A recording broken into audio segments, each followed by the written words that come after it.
Hey everybody, I'm really glad that you're here. I'd like you to use your imagination for a moment. I'd like you to imagine that it's 1977.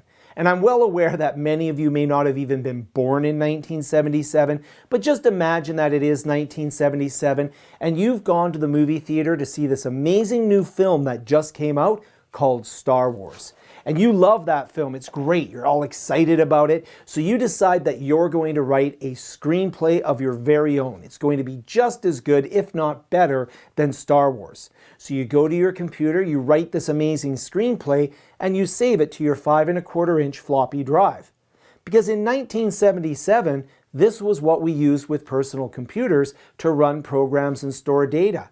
And that's what this video is about. This video is about how we need to have a plan in order to make sure that things that we create, whether it's teaching material, learning material, creative material, documents and such, we need to have a way to retain that information, to retain those documents, because they could be important to us in the future. And I'm not talking about a document that maybe is your checkbook from 1984. That's probably irrelevant at this point in time. But if you wrote a screenplay or if you created any type of research or data, that could be important to you, and you'd be surprised how much of that material can be locked out of your lives or just gotten rid of.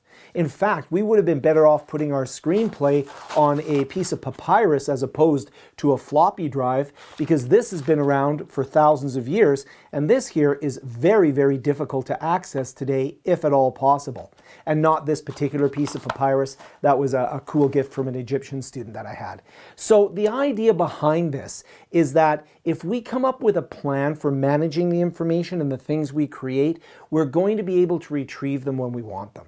Now this is the first of a few videos that I'm going to do on this subject. So in this video, I'm going to focus more on documents, presentations, research material, and data that I may have saved, as opposed to media.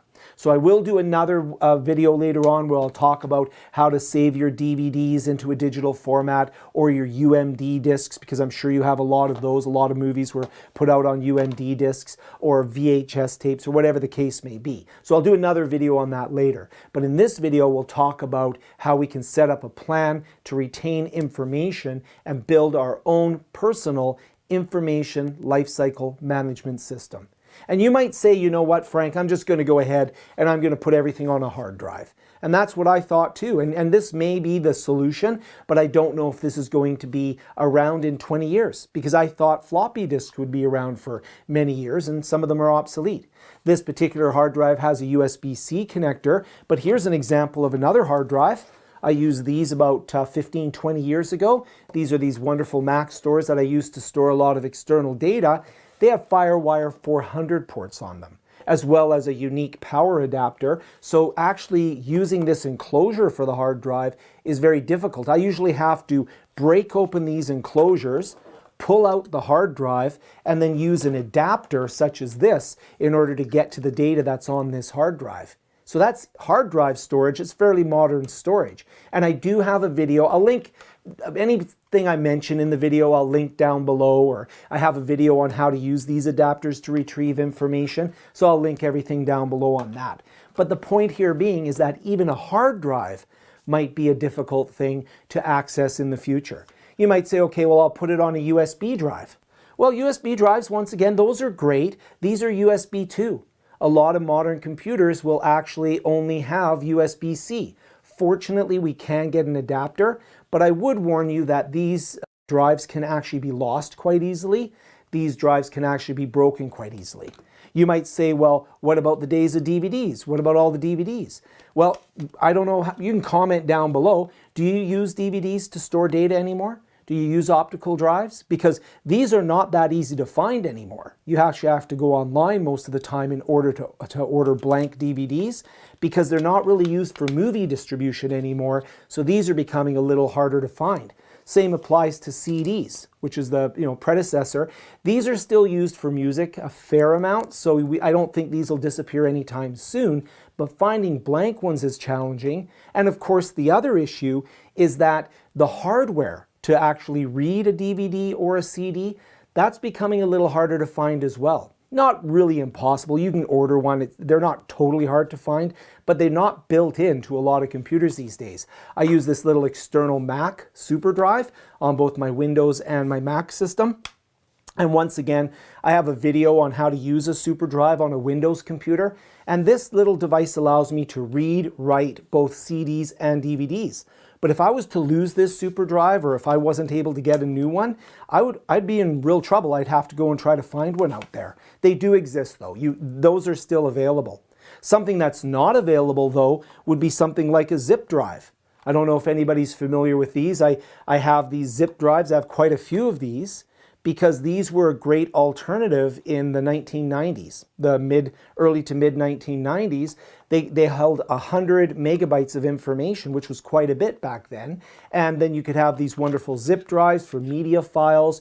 You could have them for a lot of documents. This one here has the ominous label on here that says classic video games, but I don't have any way of accessing this easily. I am going to work on a video where I do access them, but to access these, I had to get the player, the hardware, off of eBay. You just can't go and buy one off of Amazon or anything these days. You actually have to get them on the secondary collector's market. So I was able to find a player for this, but it won't work with a modern operating system. So now I actually have to go in and I'll have to install a vintage operating system on a computer in order to use my vintage hardware to access my vintage media, to hopefully find a whole bunch of, I think these are video game ROMs, which is used for emulators. But anyways, it doesn't matter. The point here is that this has become obsolete. This is now an obsolete type of media that was used to store a lot of documents and such. We also have, the classic floppy disks. So if you have the 1.4 megabit floppy disk here, these are actually surprisingly quite easy to find, because modern operating systems actually will recognize these immediately. That modern operating systems were actually built in order to access these types of drives. That's why we have an A and a B drive, and your hard drive is typically your C drive, because A and B is reserved in the operating system for the floppy drive. So you can get these inexpensive floppy drive USB players and readers and writers drives, and then you can go to your old 1.44 disks and you can access the data that's on there. But I don't know how long that will last, and it still remains a bit of a specialty device. You're unlikely to find this in a store, and you'll usually have to order any new discs that you want off of an online source. That being said, I will recommend to you, as you look at this information lifecycle management, that if you do have any data stored on 1.44s, you actually do transfer those onto something more modern, like a hard drive, and then the cloud. We'll talk about that as well, because if you have 5.25-inch discs, you are actually out of luck. You're not going to be able to access those very easy at all. It's very hard to find the hardware. In fact, even this diskette, I used to use these all the time. I didn't have any lying around. I had to rely on a neighbor, thank you Gary, for providing me with a couple of these so I could use them here in this video. The other stuff I had lying around. If you go really far back, we usually actually used to put data onto cassettes. So we'd actually connect up a cassette player to our computer. If you have data on a cassette, so for example, I used to program text-based adventure games on a TRS-80. The only way to access any data that's on one of these devices would be by actually recreating the entire system, including the computer, because there's no drivers, there's no way to connect up a external drive to a modern computer for data storage. That one maybe there is, but that would be a real project. You can actually get these players and you can use them for music, and there's sort of a retro market coming back for music on cassettes. In the same way there's a retro market for LPs, for vinyl records. But that's not the point of the video. The point here is, what do we do to ensure that all of this media, some which is modern, some which is really old, some of which is obsolete, doesn't limit us from gaining access to the things that are important to us, like our wonderful screenplay, or the research we've done, or a paper that we wrote that still has relevance today. Obviously, there's a lot of temporal information, things that, once it's a month old or 2 months old, we don't care about it, and there's stuff that we want to keep for 10, 20, 30 years.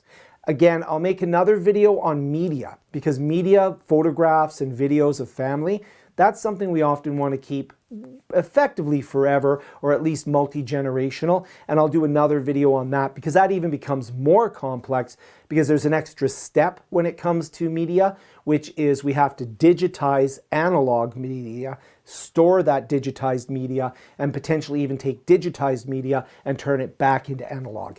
That's another video. If you're interested in that, subscribe to the channel and hit the bell notification so that you know when that video comes out.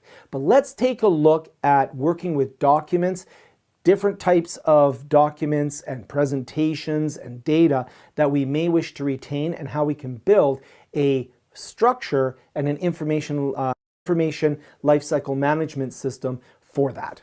I'd like to quickly add that every time I show somebody a 5¼ floppy drive, they'll say the military still uses these in the nuclear programs. I don't know. I'm not in the military. I have no idea what they do and don't use, but I suspect that if they are using any type of floppy drive, it would be the 8-inch version of these floppy drives, which were used in commercial systems. So we're not talking about commercial storage such as punch cards, 8-inch drives, and a lot of other types of storage. We're talking about personal storage systems from the past 45 to 50 years. Okay, I appreciate that that was a long walk to get here, and it was a big trip down memory, or should I say storage lane, and I didn't even touch on all of the aspects of storage over time. But the point there being is that you can see that storage has been around for a long time, but it evolves and changes quite quickly, unlike printed books or papyrus or cave drawings or hieroglyphics. So what we want to do is we want to create a mechanism that we can use to store our data, but ensure that we always have access to it. That's called an information lifecycle management plan, and we should have a personal information lifecycle management plan. Of course, many people will ask, why do we even want to keep things that we've done 5 or 10 or 30 or 40 years ago? And that's a legitimate question, but it's better to have that question answered by ourselves than forced upon us by our media becoming obsolete and us no longer being able to access it. A book has a very long life cycle, and the question is whether it's going to be useful 100 years from now. For example, a book on accounting techniques from 30 years ago is useless. A book on history from 100 years ago can still be useful. And there's really 4 aspects to any piece of information that we look at. We look at when we create the information. We look at when we're going to read or use the information. We look at when we're going to update or modify the information. And finally, we ask ourselves, when are we going to delete it? This is sometimes referred to as a CRUD analysis. Create, read, update, delete analysis on the information and data that we're saving. And first, what we have to ask ourselves is, when will I use this again? Will I use this tomorrow, next week, next month, next year? Or is this something that I want to have it forever? And what we do in this case here is we not only find a way to save the information so that we can find it by name, but we may also want to be able to store things by time. Maybe we have a set of folders by year. Maybe we have a mechanism where we can put that data, that information into longer term storage and then retrieve it on an as-needed basis. But the key being that I can retrieve it when I want it because I've anticipated that I will want it in the future. And we also have to ask ourselves, where will I store it? Because things can be destroyed in fire, theft, and loss. So a lot of times if the data is really important to us, we may wish to store it in more than one location. We may wish to have a local copy as well as having a copy stored in the cloud or in off-site backup. So that's an important consideration around our information lifecycle management as well. Personally, myself, in order to have my data in multiple locations in a safe, secure mechanism, I actually use a cloud-based service called sync.com because I actually have an unlimited storage plan and I use that for a lot of my videos. So, and they're not sponsoring this video, by the way. They did sponsor a previous video. They're not sponsoring this one. The reason I use that particular cloud service is because I have multiple terabytes of media files that I want to save and I want to be able to share those. So I sort of anticipate that for being about a 5 to 10 year project. I'll have a video on that soon too. But anyways, using something where I have this external cloud service as well as a localized storage of data that's important to me allows me to control what I'm going to put into nearline storage where it's easily accessible, and more longer term offline vaulted storage where it may take a little longer to access, but at least I still have access to it. So, and they're not sponsoring this video, but they did sponsor another video, so I will put a link down below in the description to them. And they did give me a discount code for that previous video that probably still works, so I'll put that down there too. Anyways, the point there is that I've distributed my data. So step one, I identified the use case for my data over time. Step two, I ensured that I had distributed data so I do not have a single point of failure. The third thing I'm going to do is I should always have a migration plan so I can move my data across different storage types. So for example, if all of a sudden 5 1/4 inch disks are becoming obsolete, I should transfer those over to the 3.5 inch floppy disks. And once the 3.5 inch floppy disks become obsolete, I should transfer that over to CDs. Once these become obsolete, to DVDs. Once these become obsolete, to hard drives. Once these become obsolete, I don't know what's going to replace these, but I'm also not saying that something won't. There might be better hard drives. There might be dilithium crystals from Star Trek coming out. I don't know. But the data migration and the movement of that data should occur at a point where the old media is becoming obsolete or more hard to find, and the new media has become affordable enough for us to migrate. So in today's world, if you have a lot of data backups on DVD or CD, it's now time to start looking at taking an external hard drive and putting your DVD backups and your CD backups, the things that are important to you, onto an external hard drive. And based on principle number 2, the idea of making sure that you're distributed, you should synchronize your hard drive up to a cloud service. And what comes next, I don't know. What we want to do is we want to make sure that we're aware of what's changing in the world of storage so that when something new comes out, we don't just jump into it right away, because there are some really cool storage out there right now, but it's expensive. Right? So we want to see what's happening there. So in my case, I thought CDs and DVDs were going to be the end, but we know that optical storage isn't the end and that we now have solid state storage. So we identify what we want. We make sure that we have distributed locations for our data. We make sure that we have a migration plan so we don't have any data that falls into an obsolescence trap, like somewhere around here I have that zip drive. Then what we want to do is we want to make sure that we have a way for other people to access our data. This is maybe more of a nice to have as opposed to a must have. It really depends on your own circumstances. But if something should happen to you, or if you have data that you think is maybe more global in scale where it could benefit humanity, that's a pretty big ask. But the point is that if you want your children, or if you want somebody to know about your life or read your scripts or understand you, maybe have access to your papers and such when you're no longer able to access them yourself, then we want to have an ability to share that. Again, things like a cloud service may facilitate this a little easier. Maybe if you want to have data that's in the update phase. So create, read, update. Maybe the update isn't just you. Maybe the update is you and a team. So that's where a cloud service can really come into play.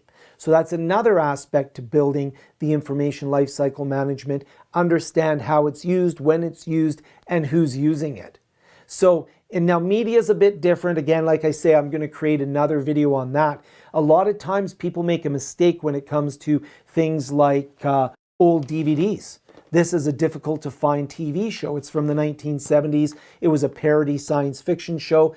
If I do not have this DVD, I'm very unlikely to be able to watch this. I'd have to go to that secondary collector's market, or in the video I'll show you how I can digitize this as a personal copy.